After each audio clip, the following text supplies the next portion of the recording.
perfeito sempre esteve repousado em mim.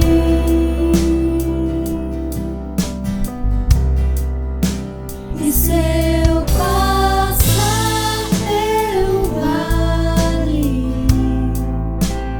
acharei conforto em teu amor, pois eu sei que és aquele que me guarda, me guarda.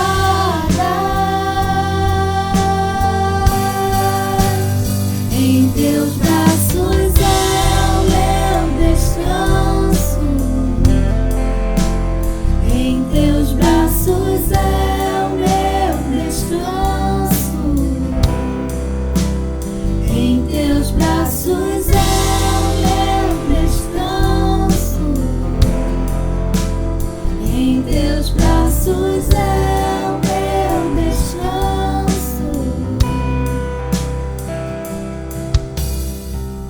Seguro estou nos braços daquele que nunca me deixou.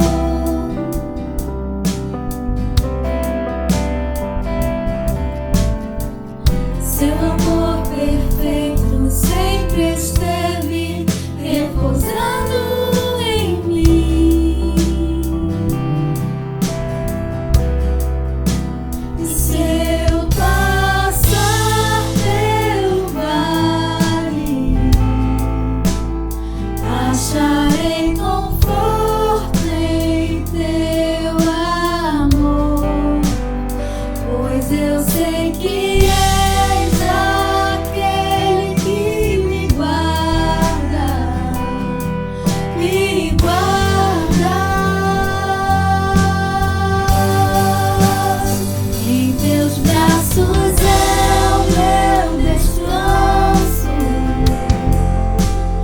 em teus braços é o meu descanso,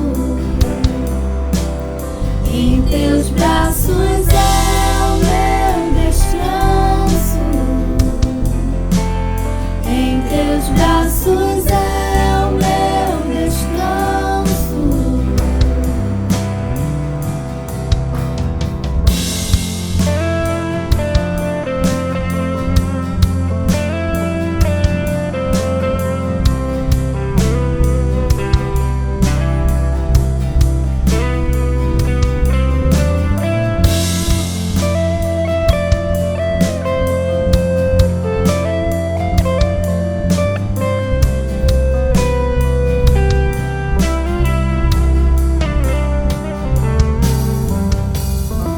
Recaio em tua graça,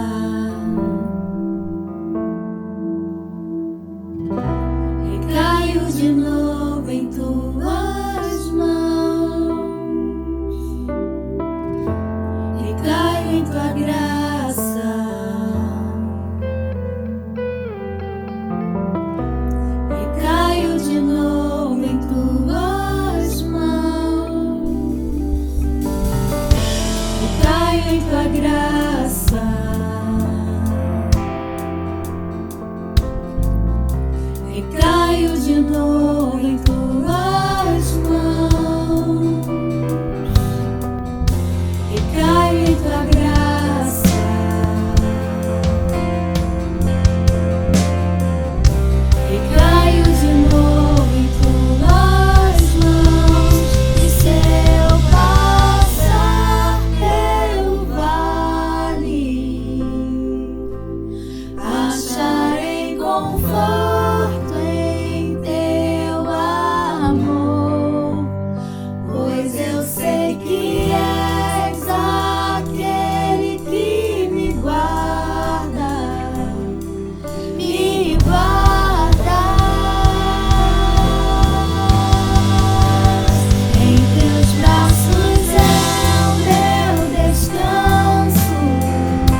Meus queridos, minhas queridas, meus irmãos, minhas irmãs, domingo, dia 30 de agosto, domingo à noite, que Deus possa estar te abençoando. Gostaria de convidar vocês, domingo que vem, é o primeiro domingo de setembro, teremos a nossa ceia do Senhor. E se você gosta de ser um estudante da Bíblia, eu vou falar sobre a palavra grega tetelestai. Se você se interessar, procure, estude durante a semana, porque domingo que vem, pela manhã, estarei falando sobre tetelestai. E queridos, nós estamos com um grupo de irmãos, eles estão muito empenhados em fazer a divulgação do nosso culto, para que o nosso culto alcance mais pessoas, que pessoas sejam abençoadas. Nosso culto tem chegado nos Estados Unidos, há um mês atrás chegou na Austrália, e às vezes algumas pessoas de perto ficam tolhidas, porque não conhecem, não sabem. Então compartilhe, eles estão pedindo para que quando o culto chegar até você, por qualquer plataforma, que você possa compartilhar. Então fica aí meus 2 pedidos e uma informação que é sobre a ceia do Senhor, domingo que vem, pela manhã, e a palavra grega tetelestai. Queridos, quero pensar neste domingo à noite, finalizando o mês de agosto. Aprendi a te adorar pelo que és. Como é difícil colocar em prática essa frase que eu acabei de falar. Tem uma música, eu acredito, eu sou muito ruim nessa área, eu quero pedir perdão, eu acho que é Delino Marçal. A música é maravilhosa, eu gosto demais. Deus é Deus. Se Deus fizer, Ele é Deus. Se Ele não fizer, Ele é Deus. Quando se canta aqui na nossa igreja, quando se canta na sua igreja, quando você ouve essa música, não tem como as pessoas ficam imbuídas de um sentimento emocional, de uma fé.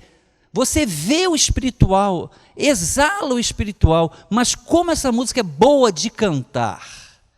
Mas quando a gente observa no dia a dia, na prática, na vida dos crentes, das pessoas, eu não sei, mas talvez, eu não quero ser duro, eu não quero ser um cara chato, mas talvez algumas vezes aquilo que a gente fala, aquilo que a gente canta está muito distante da nossa realidade de dia. Eu entro algumas vezes em mercado, está lá uma música evangélica, as caixas, as meninas, todas cantando, eu falo, Jesus, eu não sei essa música, todas elas cantando. Mas aí eu entro, às vezes em outra oportunidade, elas estão verbalizando algumas coisas que não é compatível com aquela música que elas estavam cantando, mas a música é boa, a palavra é boa, o culto é bom, mas às vezes a duração do culto é só um domingo à noite, como nós estamos hoje. Acabou o domingo à noite, acabou o Deus é Deus, e eu queria levar vocês, queria me levar a esta reflexão nesse domingo à noite. Aprendi a te adorar pelo que és. Palavra boa, mas palavra difícil às vezes de se colocar em prática. Os grandes estudiosos dizem que no 3º século, Tertuliano, ele disse, eu creio porque é um absurdo.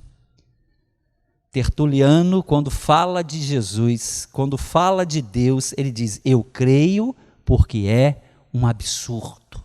Eu creio, mas é um absurdo, mas eu creio. Porque foge ao campo humano, foge ao campo emocional, foge ao campo da razão. Por isso Tertuliano disse, eu creio porque é um absurdo crer. E se a gente for por essa linha de Tertuliano, que eu concordo com ele, é um absurdo você que está me vendo, você que está me ouvindo, não crer, porque você usa a sua razão, você usa aquilo que você está vendo, e aí você vai e questiona Deus. Eu creio, porque é um absurdo.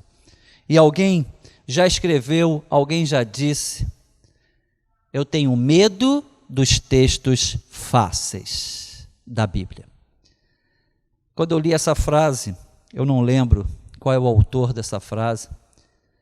Quantas vezes você que está me vendo, você questiona a Deus? Quantas vezes não crentes, aquela pessoa que não professa uma fé religiosa cristã, aquela pessoa que não é do cristianismo, aquela pessoa que não tem a Bíblia como a sua regra de fé e prática, pega alguns textos difíceis, e eu já trouxe vários textos difíceis aqui para essa igreja, para esse culto, e não fecha os olhos para os textos difíceis, mas estão tão preocupados com os textos difíceis, quando alguém escreveu, eu tenho medo dos textos fáceis.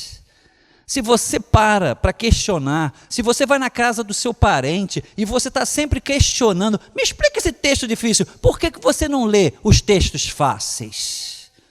Por que você perde tanto tempo com os textos difíceis que existem N interpretações e você vai gostar de uma delas vai lhe fazer bem, mas será que aquela interpretação era aquilo que Deus queria falar? Talvez seja apenas uma interpretação. Então alguém disse, eu tenho medo dos textos fáceis. Os textos fáceis é que me trazem temor. Então comece a olhar também os textos fáceis. E eu quero pensar com vocês hoje. Aprendi a te adorar pelo que és. Fiz aqui uma introdução e quero utilizar 1 Coríntios, capítulo 1. Faço sempre isso, é o meu jeito, não tem como, Deus me fez assim, é a minha linha teológica, religiosa, é a minha linha, a linha que você quiser me avaliar. Mas no primeiro século, Paulo escreve à igreja de Corinto, e no primeiro capítulo, Paulo fala exatamente o que acontece hoje no século 21. Tem diferença, a diferença é cronológica. Mas se Paulo tivesse redes sociais, escrevesse o que ele escreveu no capítulo 1, Paulo seria massacrado e Paulo seria exaltado, como é hoje. A mesma palavra que é exaltada é a palavra massacrada. Eu aprendi a te adorar pelo que és. O primeiro ensinamento está no versículo 18 de 1 Coríntios, capítulo 1, que diz assim, porque a palavra da cruz é loucura para os que perecem, mas para nós que somos salvos, é o poder de Deus. Vou repetir. Versículo 18. Aprendi a te adorar pelo que és. Versículo 18 de um texto do primeiro século. Porque a palavra da cruz é loucura para os que se perdem.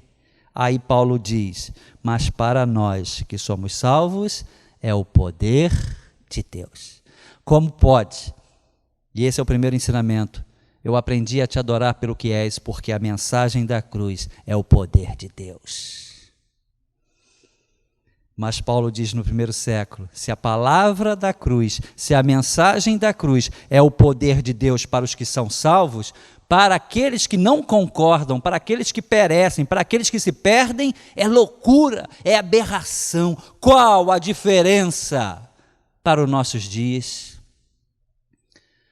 Eu fico preocupado quando alguns crentes, eles estão se distanciando da cruz de Cristo.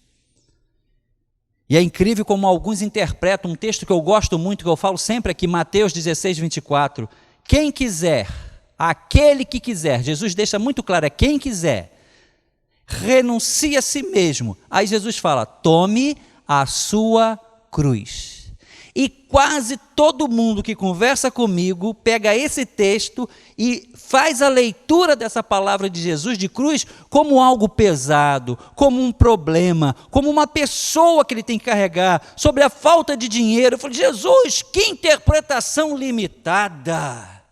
Quando Jesus diz, negue-se a si mesmo e tome a sua cruz, tome a minha cruz. E Paulo diz aos Coríntios, a mensagem da cruz, a palavra da cruz, para uns é o poder de Deus, e Jesus falou isso, tome essa cruz, a cruz do poder de Deus, não é a cruz de aceitar que tem problemas. Nós temos problemas e eu falo isso sempre. Alguns tentam fingir que o crente não tem problema, teremos, acabei de falar com vocês várias vezes sobre isso. O crente não está imune aos problemas. Então hoje, o primeiro ensinamento que eu quero colocar para o seu coração no versículo 18. Eu aprendi a te adorar pelo que és, porque eu creio na mensagem. Eu creio na palavra da cruz, porque ela é o poder de Deus. E se você voltar um versículo, no versículo 17, Paulo diz assim, porque Cristo enviou-me não para batizar, mas para evangelizar. Queridos, a cruz de Cristo nos motiva, nos traz a missão de evangelizar. E ele termina o versículo 17, não em sabedoria de palavras. O poder não é do pregador, o poder não é da igreja, o poder não é de quem anuncia, o poder não é de quem fala. Paulo diz, porque eu não fui em sabedoria de palavras, mas Paulo diz no versículo 18, que nós estamos pensando neste primeiro ensinamento deste domingo à noite, porque a mensagem da cruz, porque a palavra da cruz é o poder de Deus. Esse é o primeiro ensinamento. Eu aprendi a te adorar pelo que és, porque eu creio na palavra da cruz, porque é o poder de Deus. Não a cruz como um problema, não a cruz como um pesar, não cruz como dor, não cruz como carregar alguém, carregar uma pessoa doente, cuidar de alguém, não essa cruz. Isso é um problema humano, mas a cruz que é o poder de Deus. Segundo ensinamento, eu aprendi a te adorar pelo que é, está no versículo 22, capítulo 1, verso 22. Porque os judeus pedem sinal e os gregos buscam na sabedoria.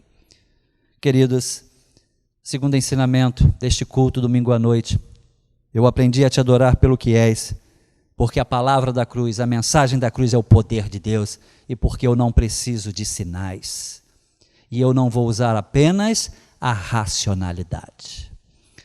Queridos, nunca disse para não usar a razão. Pelo contrário, algumas pessoas acham que eu falo demasiadamente para se usar a razão.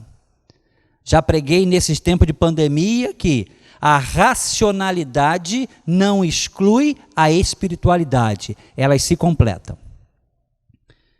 Mas no versículo 22 de um texto do primeiro século, os judeus querem sinais e os gregos querem apenas a sabedoria. Qual a diferença para os nossos dias? Talvez você está me vendo, você vive a sua vida pedindo sinais, você quer ver coisas, você fica muito motivado quando acontece alguma coisa, que alguém te manda um vídeo e você fica, nossa, que coisa sensacional, vivem de sinais. Pastor, mas o senhor fala isso como se... Eu não estou falando que isso não pode acontecer. Eu estou falando como Paulo escreveu no primeiro século, e seria massacrado nas redes sociais se elas existissem, porque os judeus só querem sinais. Alguns crentes, algumas pessoas querem adorar a Deus, mas tem que ter sinais. Se não tiver sinal, essa pessoa fica desmotivada. E as igrejas sabedoras disso estão proporcionando sinais. É só ver na televisão, é só ver nos canais da internet, nas redes sociais, igrejas que priorizam sinais. E se você ler Mateus capítulo 16, os judeus em alguns momentos estão com Jesus e eles pedem um sinal. E Jesus fala, eu não vou dar sinal algum, vocês fiquem com o sinal que foi dado pelo profeta Jonas. Jonas ficou 3 dias dentro de um peixe. E Jesus já está apontando para que o povo entendesse mais à frente que num sacrifício de 3 dias, num ritual de 3 dias, em algo que aconteceu em 3 dias, a salvação viria. Quer sinal maior do que esse? Jesus está falando para os judeus, eu sou o maior sinal para vocês. Queridos, coloque isso no seu coração. Jesus é o maior sinal que o mundo já viu. Mas alguns não creem porque é loucura. Eu já falei isso no início da nossa reflexão. Deus se encarnou num ser humano que ficou aqui na terra 33 anos, e em 3 anos fez um ministério e morreu numa cruz e nos deu vida eterna pós-morte. Isso é um absurdo, mas é o maior sinal, e quem crê neste maior sinal não precisa ficar vendo outros sinais, embora eles possam acontecer. Não pendure a sua vida em sinais, porque o maior sinal é a morte e ressurreição de Jesus, que nos deu vida eterna. Enquanto os gregos querem tudo na racionalidade. Tudo tem que ter uma explicação, tudo tem que ser lógico, tudo tem que passar pela ciência, tudo tem que passar pela experiência empírica, tudo tem que ter uma constatação visual.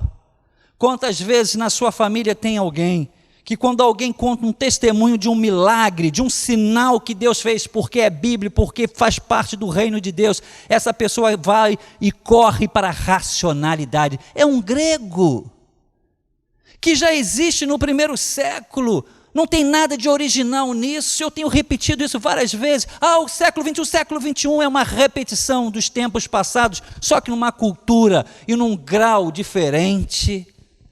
O segundo ensinamento: eu creio, eu adoro da forma que tu és,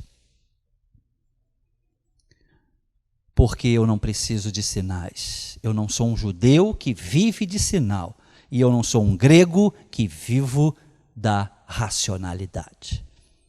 E para a gente terminar a palavra desta noite, aprendi a te adorar pelo que és, porque eu creio no poder da mensagem, eu creio no poder da palavra da cruz, porque a cruz é o poder de Deus. Eu não preciso de sinais para te adorar pelo que tu és. Eu não preciso de explicações lógicas, eu não preciso visualizar, porque eu não vivo da racionalidade. E terminamos no versículo 26, quando Paulo diz, em 1 Coríntios capítulo 1, verso 26, porque vede, irmãos, a vossa vocação, que não são muitos os sábios segundo a carne, nem muitos poderosos, nem muitos nobres que são chamados. O terceiro ensinamento, baseado no versículo 26, eu te adoro pelo que tu és, porque eu sei quem eu sou. Queridos, podemos enganar, podemos em alguns momentos ser um personagem, podemos verbalizar aquilo que nós não estamos sentindo, embora às vezes a nossa boca fala, mas a nossa face, o nosso rosto mostre outras coisas, e as pessoas percebem isso. É incrível como a gente só percebe isso nos outros. A gente acha que as pessoas não percebem isso em nós. Mas no versículo 26, Paulo deixa claro aqueles questionadores, judeus e gregos, e a igreja de Corinto. Olha só, veja a vossa vocação. Ou seja, olha o cristianismo primitivo, que nós estamos no primeiro século, olha essa igreja de Corinto. Aí Paulo diz no versículo 26, não são muitos sábios, não são muitos poderosos e não são muitos nobres. Veja só, na igreja do primeiro século, no cristianismo do primeiro século, Paulo já fala assim, as pessoas mais simples, elas se permitem ser alcançadas pelo poder da cruz. As pessoas mais simples, elas se permitem ser alcançadas pela mensagem da cruz. As pessoas mais simples não vivem pedindo sinais e nem usam só a racionalidade. Versículo 26 de 1 Coríntios, capítulo 1. Vou repetir o texto, encerro aqui a palavra desta noite. Porque vede, irmãos, a vossa vocação. O caminho que você escolheu, onde você está. E Paulo diz, não são muitos os sábios segundo a carne, nem muitos poderosos, nem muitos nobres que são chamados. Coloque no seu coração. Adore Deus pelo que Ele é. Passe pela cruz. Não viva querendo ver sinais e nem vendo só explicações racionais. E adore Deus porque você se autoconhece. Você sabe onde você está. Você sabe que você não vai ser maioria. Você sabe que nem sempre os melhores pensadores estarão. Nem sempre que tem o maior poder estará com você. Porque algumas vezes os mais simples, eles são humildes suficientes para crer em Deus como Ele é. E acreditar na mensagem da cruz, no poder da cruz. Loucura para alguns, mas o poder de Deus para os que se salvam. Que você receba essa palavra neste domingo à noite. Encerro aqui o culto, que você tenha uma semana abençoadora, que você seja uma bênção na vida de alguém nesta semana. Deus, estamos encerrando aqui o culto deste domingo, dia 30 de agosto, estamos encerrando mais um mês. Deus, dá um mês de setembro abençoado. Deus, estamos te pedindo, continue acelerando. Deus, faça com que o processo de uma vacina contra esse vírus chegue em algum país. Deus, que não haja uma política que demore ou que dificulte, que não haja, Senhor, a intenção de colocar um remédio para que as pessoas sejam vacinadas simplesmente para ser o primeiro, o país primeiro. Tira isso, Deus. Tira isso das pessoas. Que haja nos líderes, naquelas pessoas que têm o poder de decisão, um sentimento de ser algo que vai facilitar a vida da humanidade. Eu te peço nesse momento, aquelas pessoas que se debruçam para encontrar uma vacina que vai solucionar, que vai amenizar esse momento que nós estamos vivendo. Que essas pessoas sejam abençoadas agora em nome de Jesus. Independente do seu credo religioso, independente da sua cultura, independente do país que eles estejam, Deus, eu estou te pedindo que essas pessoas sejam tão abençoadas que elas possam descobrir aquilo que está faltando. E Deus, algumas vacinas estão no processo já de estar vacinando pessoas, testando pessoas. Deus, se o comum, se o normal é levar 3, 4, 5 meses para perceber a reação, eu estou te pedindo, Deus, em nome de Jesus, antecipa esse processo em nome de Jesus. E Deus, coloque no coração dos crentes que oram, querem uma vacina, que nós sejamos mais prudentes quanto ao nosso estar, onde nós estamos indo. Algumas vezes queremos a bênção, mas queremos a bênção em lugares que nós não deveríamos estar. Mas Deus, coloque isso no coração, coloque isso na mente de cada ser humano. Muito obrigado. Nos dá uma semana abençoadora, em o nome de Jesus. Que Deus te abençoe. Amém e amém.